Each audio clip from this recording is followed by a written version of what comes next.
Hello दोस्तों, कैसे हैं आप लोग। आरआरबी ग्रुप डी 2026 के एग्जाम में मेंसुरेशन 3D से काफी सवाल पूछे जा रहे हैं। लगभग 2 से 3 सवाल पूछे जा रहे हैं और बच्चे उन सभी सवालों में फंस जा रहे हैं या फिर उनको लगाने में टाइम बहुत लगने वाला है। तो आज की मैं जो क्लास आपके लिए लेकर के आया हूँ, इस क्लास के बाद आपकी सारी परेशानियां समस्याएं खत्म होने वाली हैं, क्योंकि मैं इसमें आपको बताने वाला हूँ बहुत ही बेहतरीन, बहुत ही शानदार ट्रिक जो आपके सवाल सेकंडों में सॉल्व करेंगे। ठीक है मेरे भाई, तो मैं आज की क्लास को शुरू करता हूं। आज की क्लास में मैं आपको क्या सिखाने वाले हूं ये पहले समझिए। तो मैं आपको सिखाने वाला हूं मेंसुरेशन 3D के जो भी प्रश्न होंगे उस पर आधारित क्वेश्चन। ठीक है दोस्तों, तो मैं इसमें आपको हर तरह के सवाल लेकर के आया हूं। इसमें 1 से लेकर के 10 तक आपको मैं ऐसे सवाल लेकर आया हूं जिसमें घन और घनाभ के सवाल इसमें है। और उसके बाद 10 से लेकर के 20 तक सवाल किस पर है, बेलन पर आधारित है, सिलेंडर पर आधारित क्वेश्चन है। ठीक है ना, सिलेंडर पर है। तो आपको क्या करना है, क्लास में अंत तक जुड़े रहना है अगर आपको अपनी क्लास अपने एग्जाम में क्वेश्चंस की टाइमिंग कम करना है और आपको बहुत अच्छे से सवाल करना है। ठीक है मेरे दोस्त, चलो शुरू करते हैं आज की सवाल का पहला सवाल। मैं आपको पहले क्या करता हूं, घन यानी कि क्यूब और क्यूबॉइड यानी कि घनाभ में क्या चीजें होती हैं, मैं पहले सबसे आपको ये समझा देता हूं। तो देखो जरा, अगर मैं एक घन की बात करता हूं तो घन क्या होता है, क्यूब क्या होता है। ठीक है भाई, क्यूब क्या होता है। दूसरा चीज क्यूबॉइड यानी कि क्यूबॉइड क्यूबॉइड क्या होता है, घनाभ क्या होता है। दोनों चीजों को पहले समझ लेते हैं हम लोग और उसके बाद ताकि आप क्वेश्चनों को धराधर उड़ाते चले। ठीक है भाई, तो देखो घन क्या होता है, एक ऐसा आकृति जिसकी सभी भुजाएं, 4 भुजाओं से घिरी हुई आकृति जिसकी सभी भुजाएं बराबर हो। तो इसमें हमें सबसे पहले क्या पता होना चाहिए, आयतन। आयतन क्या होता है, आप कहोगे सर ए क्यूब होता है। दूसरी चीज हमें क्या पता होना चाहिए, इसका विकर्ण। विकर्ण क्या होता है, एक कोने से दूसरी कोने को मिलाने वाली जो रेखा होती है वो किरण विकर्ण कहलाती है। और विकर्ण क्या हो जाएगी, a√3, यानी ये हो जाएगा a√3। देखिए आप एक बार समझ लीजिए, फिर बहुत अच्छे से हम लोग सवालों को कर लेंगे। उसके बाद क्या होता है, संपूर्ण पृष्ठ क्या होता है। तो संपूर्ण पृष्ठ क्या हो जाएगा, आप कहोगे संपूर्ण पृष्ठ हो जाएगा 6a², या फिर इसी को हम लोग कहते हैं इस घनाकार कमरे में सबसे लंबी छड़। सबसे लंबी छड़ की अगर बात किया जाए तो यही हमारी हो जाएगी सबसे लंबी छड़। ठीक है मेरे भाई, ऐसे ही अगर मैं क्यूबॉइड की बात करता हूँ, घनाभ की बात करता हूँ, तो एक घन है जिसमें ये हो जाएगी लंबाई और ये हो जाएगी चौड़ाई और ये हो जाएगी ऊंचाई। तो यहाँ पर इसका आयतन क्या हो जाएगा, आयतन हो जाएगा लंबाई गुणे चौड़ाई गुणे ऊंचाई। ठीक है मेरे भाई, दूसरा चीज क्या हो जाएगा, आप कहोगे सर विकर्ण। विकर्ण कह लो, या इस घनाभ आकार में रखी जाने वाली बड़ी से बड़ी छड़ क्या हो जाएगी, तो आप कहोगे इस कोने से लेकर के इस कोने को मिलाने से जो एक सबसे लंबी छड़ रखी जाएगी उसे ही हम लोग कहेंगे लंबी छड़। और इसे ही कह लेंगे हम लोग विकर्ण। क्या हो जाएगा, √L² + B² + H²। ठीक है भाई, तो मेरे भाई ये क्या हो जाएगा, √L² + B² + H²। दूसरी बात यह है कि अगर मैं कहूँ इसका संपूर्ण पृष्ठ क्या हो जाएगा, टोटल सरफेस एरिया क्या हो जाएगा, संपूर्ण पृष्ठ यानी कि टोटल सरफेस एरिया। तो आप कहोगे सर टोटल सरफेस एरिया क्या हो जाएगा, 2 टाइम्स LB + BH + HL। ठीक है भाई, आप केवल ये फॉर्मूले के बारे में एक बार जान लीजिए, फिर उसके बाद हम धड़ाधड़ अपना क्वेश्चनों को उड़ाएंगे। ठीक है भाई, चलिए ये बात अगर आपको समझ में आ गई हो तो जल्दी से आप एक बढ़िया सा थंब बना करके कमेंट में बताइए कि हाँ सर हमको समझ में आ गया। ठीक है भाई, चलो क्वेश्चन पर आते हैं। तो पहला क्वेश्चन देखते क्या है, एक 12 सेंटीमीटर, 9 सेंटीमीटर और 8 सेंटीमीटर विभव वाले घनाभ में रखी जाने वाली सबसे लंबी छड़ क्या होगी। तो मेरे दोस्त अभी मैंने बताया कि एक घनाभ में सबसे लंबी रखे जाने वाली जो छड़ होगी या बंबू होगा वो क्या होगा, वो होगा मेरे भाई वो जो विकर्ण पे रखी जाती है। तो विकर्ण क्या होता है ना, डायगोनल क्या होता है, आप कहोगे सर डायगोनल होता है, डायगोनल √L² + B² + H²।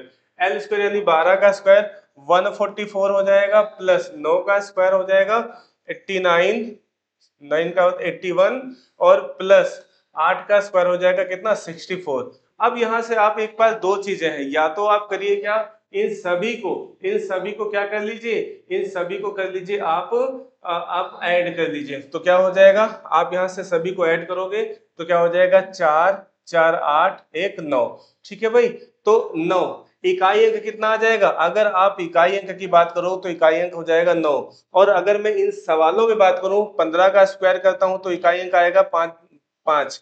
और यहां से देखा जाए 25 का स्क्वायर किया जाए तो यहाँ भी इकाई अंक कितना आएगा 5। यहाँ से देखा जाए इकाई अंक क्या हो जाएगा 9 और यहाँ से इकाई अंक क्या हो जाएगा बोलो 1। ठीक है, तो देखो इकाई अंक सिर्फ एक ही ऑप्शन में मिल रहा है 9, तो यही हमारा आंसर हो जाएगा ऑप्शन नंबर बी। वैसे इसको अगर ऐड किया जाए 4 1 5 4 9 है ना, 14 6 20 8 28 289 और 289 किसका होता है, आप कहोगे सर 17 का स्क्वायर होता है। तो आप जल्दी के लिए क्या कर सकते हो, मेरा काम तो यही है ना कि आपके टाइम को कम करना है, तो सीधा सीधा इकाई अंक पे फोकस करेंगे। 4 1 5 4 9 और 9 किसके स्क्वायर में इकाई अंक आता है, केवल और केवल 17 के स्क्वायर में। ठीक है भाई, चलो अगले सवाल पर आते हैं। एक घन की प्रत्येक भुजा 12 सेंटीमीटर है, इसका आयतन क्या होगा। घन का आयतन आप जानते हो क्या होता है, ए क्यूब।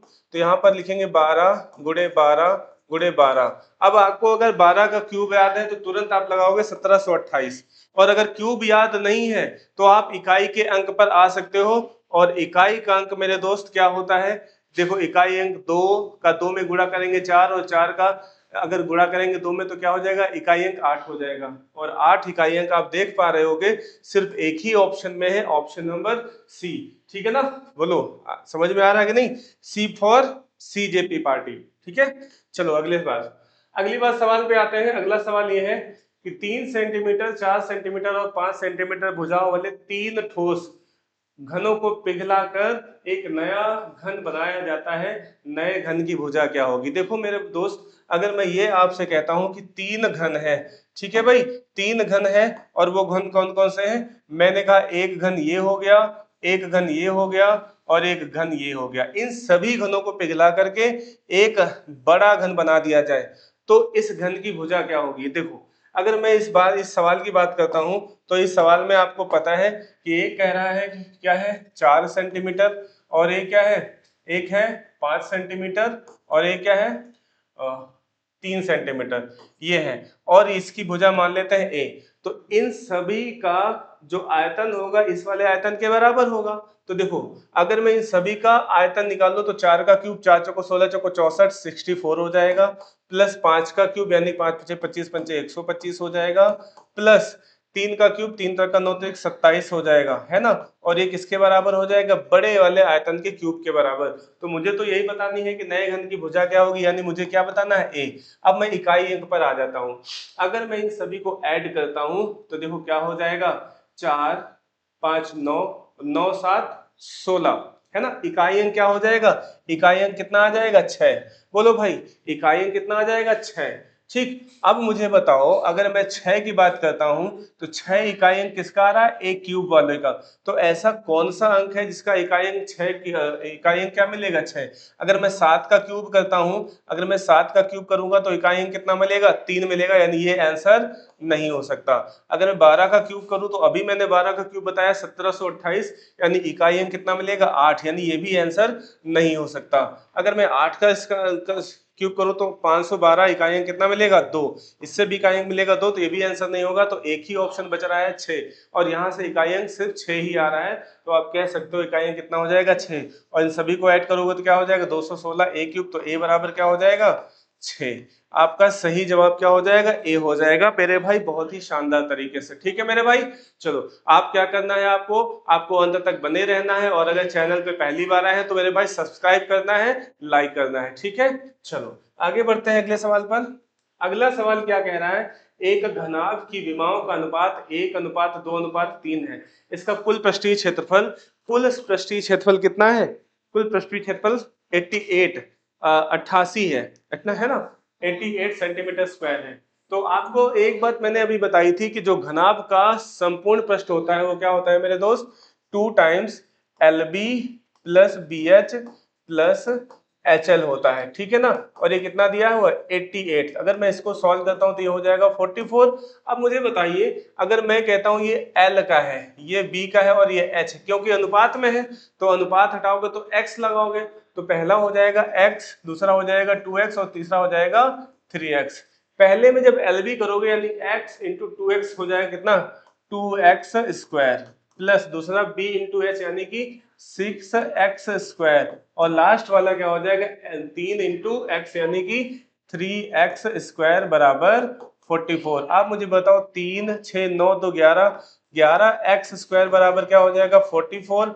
तो 11 चौको 44 यानी x का जो मान है वो क्या हो जाएगा x बराबर कितना हो गया 2। अगर x बराबर 2 हो गया तो मुझे क्या बताना है इसका आयतन, यानी कि जो L है वो क्या हो जाएगा 2 हो जाएगा, ठीक है भाई। B है वो क्या हो जाएगा 4 हो जाएगा, और जो H है वो कितना हो जाएगा 6 हो जाएगा। तो 6 चौको 24 दूना 48, ऑप्शन नंबर क्या हो जाएगा इसका option number B for BJP party, ठीक है। अगला सवाल पर आते हैं। अगला सवाल क्या है, एक घन का आयतन 512 है, इसका संपूर्ण पृष्ठ क्या होता है। घन का संपूर्ण पृष्ठ मैंने अभी आपको बताया कि 6a स्क्वायर होगा, तो आंसर वही होगा जो 6 से कटने वाला हो। तो 6 से कटने वाला का मतलब है, देखो 6 से कटेगा तो वो क्या होगा, अच्छा 12 3 15, चलो ये तो चीजें बहुत सारी हैं जो 6 से कट रही हैं। 6 से जैसे ये नहीं कटेगा, 6 चौको 24 बचेगा 16, ये 6 से नहीं कटेगा तो ये आंसर नहीं होगा। 6 3 18, 6 दूनी 12 ये हो जाएगा 6 6 अठे 48, ये भी नहीं है, यानी ये दो तो आंसर कट गए क्योंकि 6 का मल्टीपल है तो 6 से ही कटने वाला आंसर होगा, तो दो ऑप्शन मैंने पहले ही हटा दिए। अब मुझे ए चाहिए। अगर ये 512, अगर आप जानिए कि आयतन 512 एक घन का है, यानी a क्यूब बराबर क्या है 512, तो आप मुझे बताइए ए क्या हो सकता है, ए केवल और केवल 8 हो सकता है। तो अगर आप 8 यहाँ पर रख देंगे तो 6 इंटू 64 हो जाएगा, और इसका जब मल्टीप्लाई करोगे तो 6 चौको 24 का 4 हाथ में 2, 6 छंग 36 2 38, यानी कि 384 ऑप्शन नंबर बी इसका आंसर हो जाने वाला है, ठीक है ना। ऑप्शन बी मतलब बीजेपी पार्टी, ठीक है भाई। अगले सवाल पर आते हैं। अगला सवाल है, एक घन का विकर्ण दे रखा है 6√3, इसका आयतन क्या होगा। देखो एक विकर्ण दे रखा है 6√3 और ये किसके बराबर होगा a√3 के बराबर। अगर ये a√3 के बराबर होगा तो मेरे भाई बहुत ही शानदार तरीके से ये √3 और ये √3 खत्म हो जाएगा, यानी जो a का मान है वो क्या हो जाएगा 6, और जब a का मान 6 हो गया तो आयतन बहुत ही आसानी से हो जाएगा 216 6 का क्यूब, ठीक है मेरे भाई। यानी बी का मतलब है, ऑप्शन बी का मतलब है बी फॉर बीजेपी पार्टी, ठीक है। चलिए अगले सवाल पर आते हैं। अगला सवाल क्या है, यदि किसी घनाभ की लंबाई चौड़ाई और ऊंचाई में क्रमशः 10%, 20% और 30% की वृद्धि की जाती है तो इसके आयतन में प्रतिशत वृद्धि क्या होगी। देखो अगर मैं कहता हूं एक घनाभ का जो वॉल्यूम है, एक घनाभ का जो वॉल्यूम है वो मेरे भाई क्या होता है, आप कहिएगा V बराबर L into B into H. जब देखिए जब तीनों के तीनों चीजें गुणे में है तो यहाँ पर हम सक्सेसिव लगा सकते हैं, लेकिन सक्सेसिव वहीं पर लगता है जहां पर सिर्फ दो परिवर्तन हो रहे हो, लेकिन यहाँ पर तो 3 परिवर्तन है। तो आप इसको दो तरीके से लगा सकते हैं, चाहे तो आप रेशियो मेथड से लगा सकते हैं या फिर आप सक्सेसिव मेथड से लगा सकते हैं, है ना। मैं कौन सा इस्तेमाल करूंगा, मैं सक्सेसिव लगाऊंगा, क्यों, क्योंकि ये सारी की सारी पूर्णांक वैल्यू है मेरे दोस्तों। जब पूर्णांक वैल्यू होगी तो आप सक्सेसिव ही लगाना, क्योंकि बहुत ही आसान हो जाएगा। आप जानते हो 10 और 20 का सक्सेसिव क्या हो जाएगा 10 प्लस 20 प्लस 20 गुणा 10/100, ठीक है भाई। ये दो जीरो से ये दो जीरो कट जाएगा, 20 10 30 10 और 2 32, यानी एक तो सक्सेसिव 32% हो जाएगा और दूसरा क्या हो जाएगा 30%। और इन दोनों का क्योंकि सभी में वृद्धि हो रही है तो 30 गुणा 32/100, ठीक है ना। ये पॉइंट जीरो से ये जीरो कट जाएगा, और अब जो कटने वाला है वो कटेगा नहीं, तो मैं ये कह सकता हूं ये 32 और 30 हो जाएगा 62 प्लस ये हो जाएगा 3 दूना 6 और 3 तरह का 9, ठीक है ना। ये 62 और 9 कितना हो जाएगा ये 71, और 71.6% ही इसका आंसर हो जाएगा बहुत ही शानदार तरीके से। तो आप इस सवाल को ऐसे ही लगाइए अगर आपको पूर्णांक वैल्यू मिल जाती है। अगर आपको रेशियो मेथड लगाना है तो रेशियो मेथड से भी आप तब लगाइए जब आपके जो है फ्रैक्शन में दिया हो। फ्रैक्शन का मतलब क्या होता है, जैसे 10% का भिन्न में मान होता है, 10% का होता है 1/10, 20% का होता है 1/5 और 30% का वैल्यू होता है, क्या होता है 3/10। अब आप कहोगे सर इसको यूज कैसे करना है, तो यूज करने का आपको बहुत ही शानदार ट्रिक ये है कि 10 में से अगर आपने 1 बढ़ा दिया तो क्या हो जाएगा 11, ऐसे ही 5 में से अगर आपने 1 बढ़ाया तो 6 हो जाएगा, और 10 में से आपने 3 बढ़ाया तो क्या हो जाएगा 13 हो जाएगा। ठीक है मेरे भाई, तो बस इन्हीं सभी नंबरों का आपस में गुणा करके 10 पचे 50 दामा 500, और ये कितना हो जाएगा 13 छंग 78, और 78 का जब 11 में गुणा करेंगे तो 11 × 88 के 8, हाथ में 8, 11 से 77 और 8 77 और 8 85 हो जाएगा। यानी कितना बढ़ जाएगा, यहाँ से आप मल्टीप्लाई करा लीजिएगा और बटे में जो भी बढ़ेगा बटे में 500 करके आप 100 से गुणा करके आप फ्रैक्शन परसेंटेज निकाल लीजिएगा, तो क्या आ जाएगा 71.6%। अगर आप नहीं करना चाहते तो 5 3 8 358 बढ़ेगा। ठीक है भाई, कितना बढ़ेगा आप कहिए सर 358 बढ़ेगा। और जब इसको काटोगे आप तो क्या हो जाएगा, 2 जीरो से ये 2 जीरो कट जाएगा, 5 सत्ते 35, 5 एकम 5, 5 सत्ते 35, 5 एकम 5, 5 छक्का 30। यानी कि ये आप इस तरह से रेशियो मेथड भी लगा सकते हो, लेकिन जब पार्टिकुलर इस तरह का पूर्णांक वैल्यू आए तब आपको क्या लगाना है, सिर्फ और सिर्फ सक्सेसिव मेथड, फिर आप रेशियो को भूल जाइएगा। ठीक है भाई, बोलो इतना बेहतरीन इतना शानदार मैंने सोल्यूशन आपको 2 बताए हैं, तो एक लाइक और एक कमेंट तो बनता ही है मेरे दोस्त, आप जरूर करिए। ठीक है ना, अगले सवाल पर आते हैं।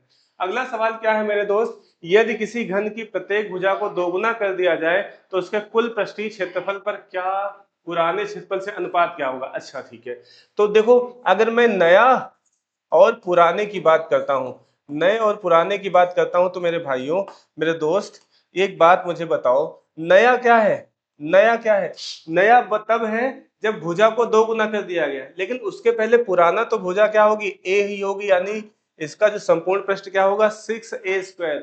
अब जब मैंने भुजा को a से 2a कर दिया है तो यहां से जो नया संपूर्ण पृष्ठ हो जाएगा वो क्या हो जाएगा 6 तो रहबे करेगा, और क्या हो जाएगा 2a का स्क्वायर, 2a का स्क्वायर माने ये हो जाएगा। तो देखो यहाँ से 6 और 6 कट जाएगा, और यहाँ से देखा जाए a स्क्वायर से a स्क्वायर कट जाएगा तो बचेगा क्या 1, यहाँ बचेगा और यहाँ बचेगा 4। यानी कि आपका जो आंसर है नया का किससे बताना है, तो उसके कुल पृष्ठीय क्षेत्रफल का पुराने क्षेत्रफल से, यानी पुराना क्षेत्रफल से अनुपात क्या हो जाएगा, तो नया ये है पुराना ये है, पुराने का नए से बताना है कि नए का पुराने से बताना, तो नए का पुराने से बताना है, तो पुराने क्षेत्रफल से अनुपात क्या होगा, तो नए का जब पुराने से बताना होगा तो ऑप्शन 4:1 हो जाएगा। अगर यही पूछा होता कि पुराने का नए से क्या होता तो 1:4 हो जाता है। ठीक है, जरा आप भाषा को बिल्कुल ध्यान से पढ़िएगा कि एग्जामिनर पूछना क्या चाहता है,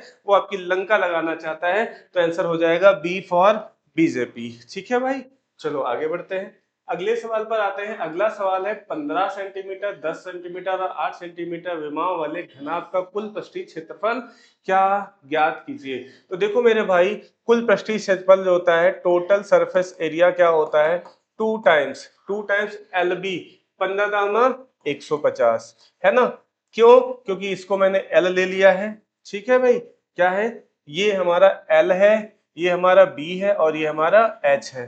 तो मैं अगर कहता हूं कि मैं कहता हूं LB का मतलब हो जाएगा 15 दामा 150, BH का मतलब हो जाएगा 10 अट्ठे 80, और HL का मतलब हो जाएगा 15 अट्ठे 120। इन सभी को अगर जोड़े तो 120 और 80 200, 200 300, 350 और 350 दोनों कितना हो जाएगा 700। इसका आंसर हो जाएगा बी फॉर बीजेपी। ठीक है ना, चलो अगले सवाल पर आते हैं। अगला सवाल है 10 सेंटीमीटर, 8 सेंटीमीटर और 6 सेंटीमीटर विमा वाले घनाभ से 2 सेंटीमीटर भुजा वाले कितने छोटे घन गाते जा सकते हैं। तो मैं आपको जरा एक चित्र लेकर के समझा देता हूं। देखो जरा, अगर मैं एक घनाभ की बात करता हूं तो देखो ये मैंने एक घनाभ ले लिया। ठीक है भाई, ये मैंने क्या ले लिया, एक घनाभ ले लिया। अब ये घनाभ है, इसमें से मुझे क्या करना है, काटना है, और क्या काटना है 2 सेंटीमीटर भुजा वाले घन काटने। मैंने मान लो यहां से मैंने काट दिया, ठीक है ना, एक ये वाला काट लिया। फिर एक ये वाला काट लिया, फिर एक ये वाला काट लिया, एक ये वाला काट लिया, एक ये वाला, ऐसे कितने हमारे बन सकते हैं ये मुझे बताना है। ठीक है भाई, ऐसे कितने बताने हैं, जितने आ सकते हैं उतने बताने हैं। तो मैंने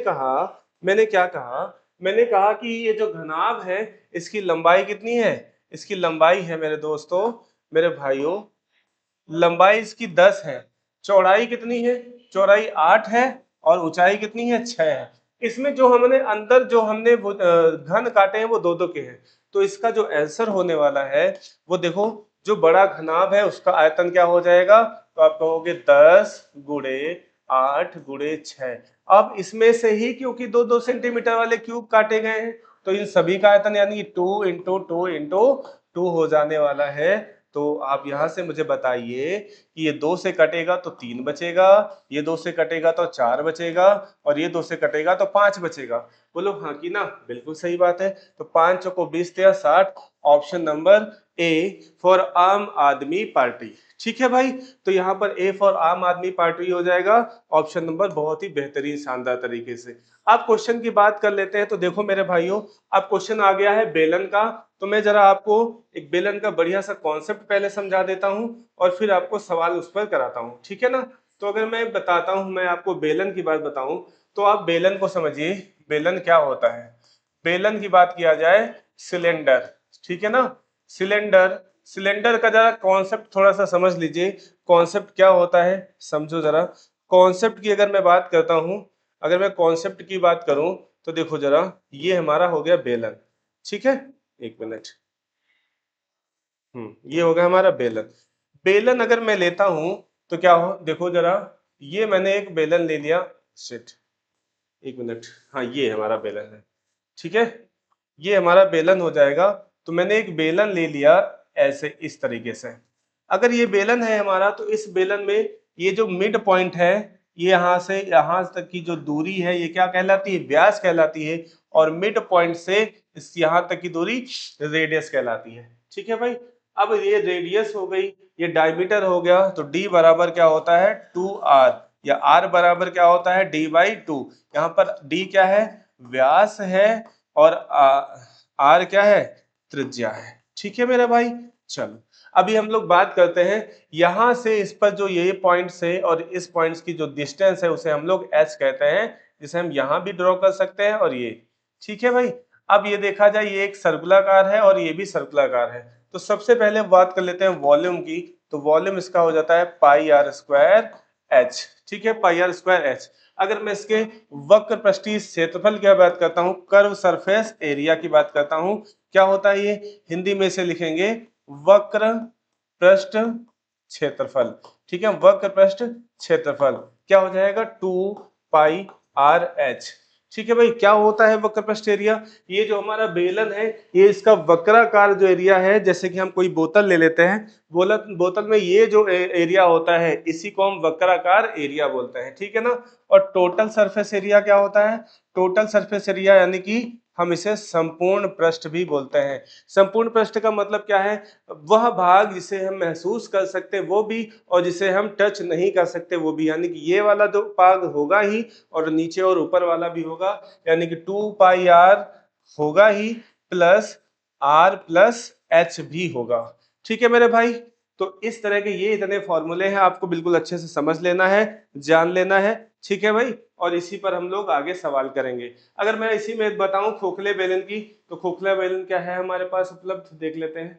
हाँ जी नहीं, अगर मैं खोखले बेलन की बात करता हूं तो अभी उपलब्ध नहीं, लेकिन खोखला बेलन अगर देखा जाए तो खोखला बेलन क्या हो जाएगा, इसी के अंदर एक छोटा सा फिर से हम अगर ड्रॉ कर दें, तो एक मिनट, खोखला बेलन, खोखला बेलन भी कुछ इस प्रकार से हो जाएगा, देखिएगा, खोखला बेलन कुछ ऐसे बन जाएगा। ठीक है भाई, ये ऐसे अंदर कुछ ऐसा, ये वाला जो भाग है वो खाली रहेगा, यही से हम लोग खोखला बेलन कहेंगे। और खोखले बेलन का जो आयतन होता है, ये खोखला बेलन हो जाएगा, और खोखले बेलन का जो आयतन होता है वो क्या होता है, volume P capital R minus small R square into H. ठीक है ना, ये हमारी कैपिटल आर हो जाएगी, बोलो, और ये हमारी स्मॉल आर हो जाएगी। ठीक है भाई, चलो अब इस पर बेस्ट क्वेश्चन भी करते हैं, कुछ बेहतरीन शानदार सवाल। ठीक है, चलो जल्दी से कर लेते हैं फटाफट से सवाल।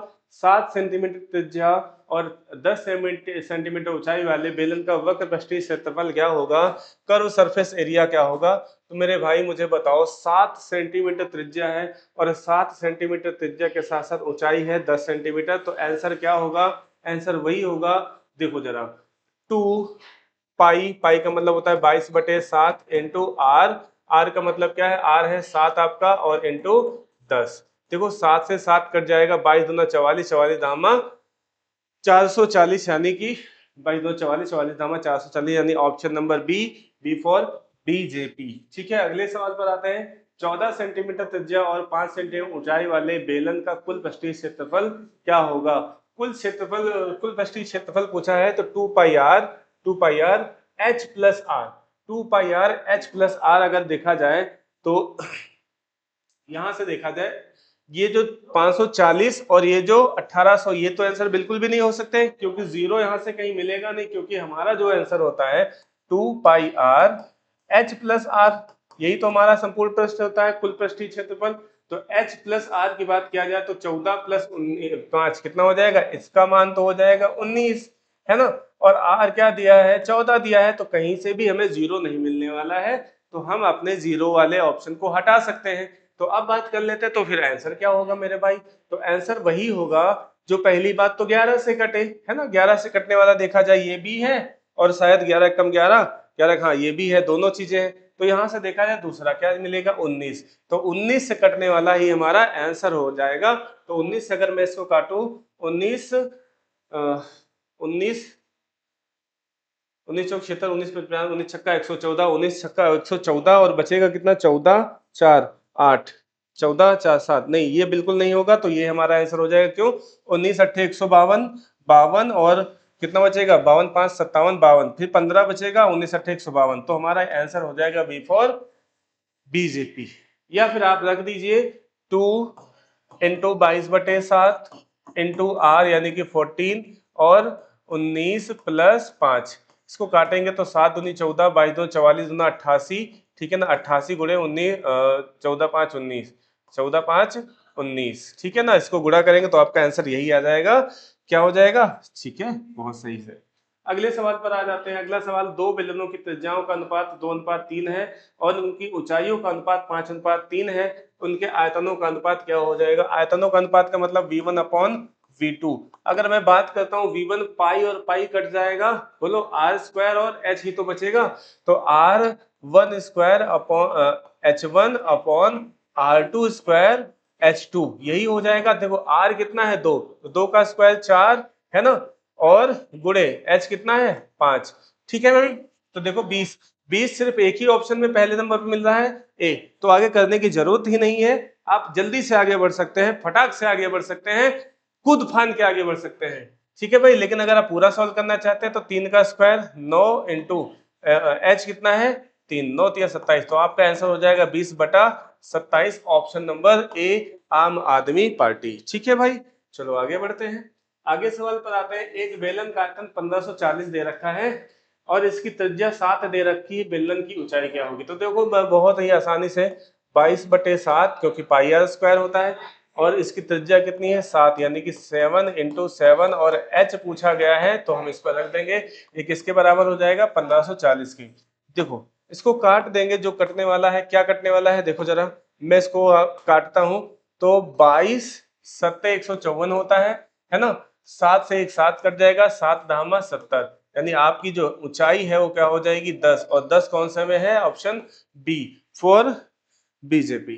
ठीक है, चलो अगले सवाल पर आते हैं। एक खोखले बेलन की बाहरी त्रिज्या, बाहरी त्रिज्या से मतलब क्या समझते हैं आप, बाहरी त्रिज्या का मतलब है ये जो है ये कैपिटल आर दिया हुआ है और आंतरिक त्रिज्या यानी ये जो दिया है स्मॉल आर दे रखा है। और तो अभी मैंने आपको वॉल्यूम बताया था किसका, खोखले बेलन का, pi capital R square minus small R square into H.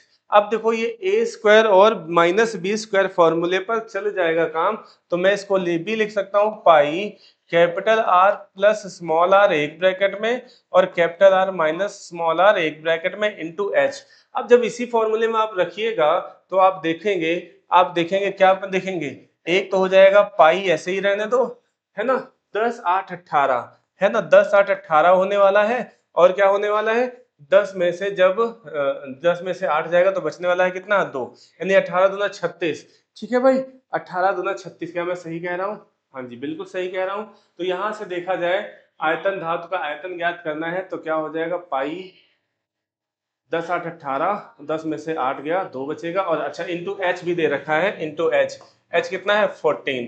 ठीक है भाई, तो आंसर वही होने वाला है, क्या होने वाला है, जो 9 से डिवाइड हो। अच्छा 9 से डिवाइड होने वाले बहुत सारे ऑप्शन है, तो देखो इसको सॉल्व कर लेते हैं। तो क्या हो जाएगा, 22/7 इंटू 18 इंटू 2 गुणे 14, है ना, ये 7 से, देखो भाई ये 7 से कट जाएगा 14, 2 टाइम से, तो 22 चौक 88, और 88 का जब 18 से गुणा करेंगे, यानी कि 88 का जब 18 से गुणा करेंगे तो यूनिट डिजिट से क्या हो जाएगा, सभी का यूनिट डिजिट अलग अलग है। देखो मेरे भाई सभी का यूनिट डिजिट अलग अलग है, तो 8 8 64, और 64 ना तो इसमें है, ना ही इसमें इकाई अंक, ना ही इसमें इकाई अंक है, यानी option number B, for BJP. ठीक है भाई, तो चलिए अगले सवाल पर आते हैं। अगला सवाल है, यदि किसी बेलन की ऊंचाई दोगुनी कर दिया जाए, त्रिज्या आधी कर दिया जाए, तो नए बेलन का आयतन क्या हो जाएगा। तो देखो पुराना बेलन क्या होगा, पुराना बेलन हो जाएगा पाई आर स्क्वायर एच। जब इसका अनुपात नए बेलन से कहा जाए तो पाई, त्रिज्या दोगुनी कर दिया जाए यानी कि 2r कर दिया जाए, ऊंचाई आधी कर दिया यानी h/2 कर दिया जाए, तो इसका आयतन का अनुपात क्या होगा। देखो मेरे भाई यहां से क्या कट रहा है, आप कहोगे पाई आर स्क्वायर से पाई आर स्क्वायर कटेगा, ठीक है ना, बचेगा 2 से 1 कट जाएगा तो बचेगा 2, h से h कट जाएगा तो 1/2 बचेगा, और 1/2 क्या हो जाएगा, आम आदमी पार्टी। ठीक है, चलो अगले सवाल पर आते हैं। अगला सवाल है, एक बेलन का वक्र पृष्ठीय क्षेत्रफल 264 और आयतन 924 मीटर क्यूब है, तो इसके व्यास का ऊंचाई से अनुपात क्या है, यानी कि d अपॉन h पूछा गया है। तो यहां से मैं क्या कर लेता हूं, आयतन क्या होता है, volume upon C S A कर देता हूं, तो क्या होता है volume pi r square h upon 2 pi r h, क्योंकि सेम बेलन है तो कटने वाला पहले काट दीजिए, जैसे h से h कट जाएगा, पाई से पाई कट जाएगा, r से, और एक r कट जाएगा, यानी r इस ये अच्छा इसका वैल्यू मान क्या दे रखा है, 924, 924 बटे 264। अब हमें क्या चाहिए, हमें तो यहाँ पर r है, यहाँ पर नीचे 2 है, अगर मैं ऊपर नीचे दोनों में 2 से मल्टीप्लाई करा दूं तो ऊपर हो जाएगा 2r और नीचे हो जाएगा 4 बराबर 924, है कि नहीं। तो यहां से हो जाएगा 264, 4 से काटेंगे 4 छंग 24, और बचेगा 2, 4 छंग 24। अब 66 से काटेंगे तो कितनी बार में जाएगा देख लेते हैं जरा, ठीक है देख लेते हैं जरा। तो ये हो जाएगा 11 से काटेंगे तो 11 छंग 66, और ये हो जाएगा 11 × 88 बचेगा 4, 11 चौको 44, ठीक है ना, 12 सत्ते 84, यानी कि जो 2r बराबर 12 है, तो d तो वो कितना हो गया 12, है ना, d हो गया 12, और 12 देखा जाए तो किसमें है, सही कह रहा हूं मैं, हाँ 12 सत्ते 84।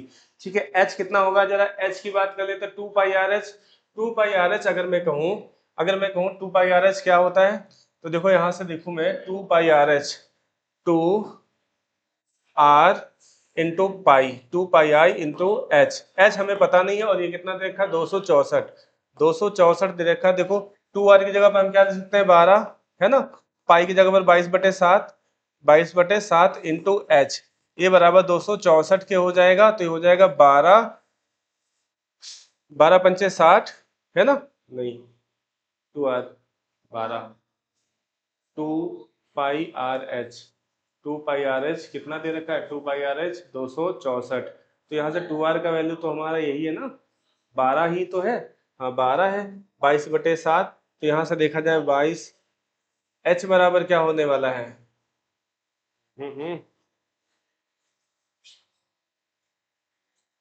ठीक है एक बार फिर से चेक कर लेते हैं। यहाँ से देखा जाए नीचे ऊपर हो जाएगा 2r और नीचे हो जाएगा 4, तो 4 से काटेंगे 4 छंग 24, है ना, 4 छंग 24, 4 छंग 24, 11 छंग 66, 11 अट्ठे 88, 88 4 बचेगा, 11 चौको 44, और ये हो जाएगा 14 छंग 84, ये 14 हो जाएगा भाई, ये 14 हो जाएगा, ये 14 हो जाएगा, तो d जो है वो 14 होगा या 7 होगा, तो ये आंसर नहीं हो सकता और ये भी आंसर नहीं हो सकता।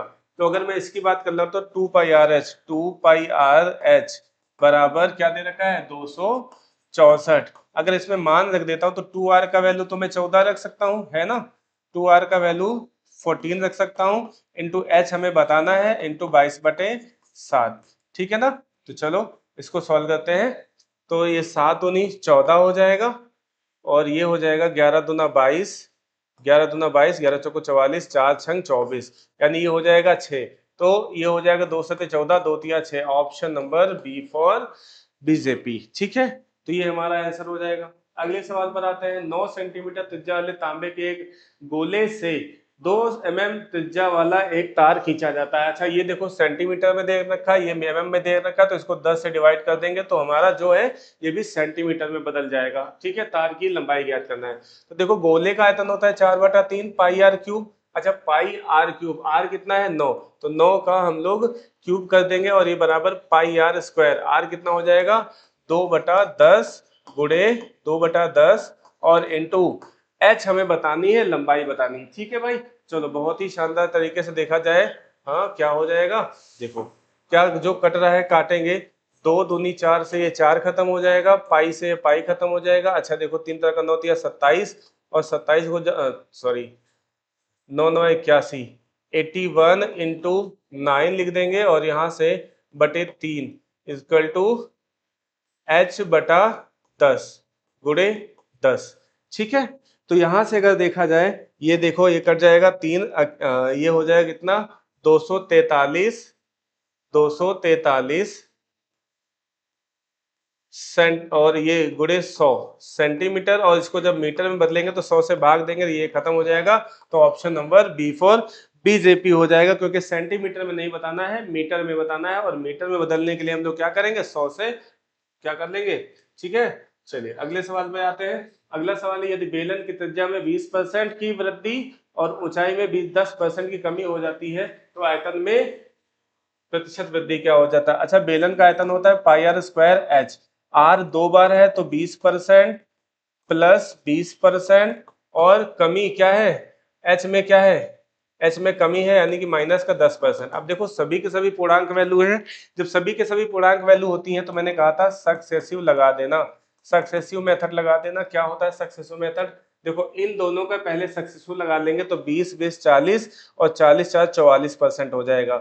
इन दोनों का कितना हो जाएगा 44%। अब 44% की वृद्धि और 10% की कमी, इसको सॉल्व कर लेंगे सक्सेसिव से, तो 44 माइनस 10 माइनस 44 गुणे 10/100 हो जाएगा। ठीक है भाई, देखो एक जीरो से एक जीरो यहाँ का खत्म हो जाएगा, 44 में से 10 जाएगा तो बचेगा 34, और 34 में से जब 4 पॉइंट, देखो ये कटेगा तो दशमलव यहाँ लग जाएगा, 4.4 जाएगा तो 4 घटेगा तो बचेगा 30, और 0.4 घटेगा तो बचेगा 29.6। ठीक है ना, 29.6 मतलब ऑप्शन नंबर सी, सी मतलब कॉकरोच जनता पार्टी सीजेपी। ठीक है, अगले सवाल पर आते हैं। अगला सवाल है 22 सेंटीमीटर 10 सेंटीमीटर की एक आयताकार सीट को उसकी लंबाई के अनुदिश मोड़कर एक बेलन बनाया जाता है। देखो जरा कुछ इस प्रकार से है, ये इसकी लंबाई है, इसकी चौड़ाई है, इसकी लंबाई कितनी है 22 है और इसकी चौड़ाई कितनी है 10। अगर मैं इसको लंबाई के अनुदिश मोड़ता हूँ यानी ऐसे मोड़ता हूँ तो ये बेलन कुछ इस प्रकार से बन जाएगा, इस प्रकार से बेलन बन जाएगा। ये इसकी हाइट हो जाएगी, है ना, ये इसकी हाइट हो जाएगी, लेकिन ये 2 पाई आर या फिर कह सकते हैं एक बेलन की परिधि कितनी होती है, आप कहोगे सर 44/7 आर बराबर कितना हो जाएगा 22 हो जाएगा। तो 22 दूना 44, आर बराबर हो जाएगा 3.5। आर बराबर अगर 3.5 हो गया तो इसका हमें क्या बताना है, आयतन बताना है। तो आयतन क्या हो जाएगा 3.5, यानी कि 22/7 into r square 3.5 into 3.5 into h कितना है, अब एच हो जाएगा 10। अब एच से 10 हो जाएगा तो इस 10 को काटेंगे तो यहाँ से खत्म हो जाएगा, ये हो जाएगा 5, और 22 पंचे 110, 110 का मतलब 11, और 11 का मतलब है 3.5। 11 पचे 55 का 5 हाथ में, 5 11 33 5 33 5 38, यानी कि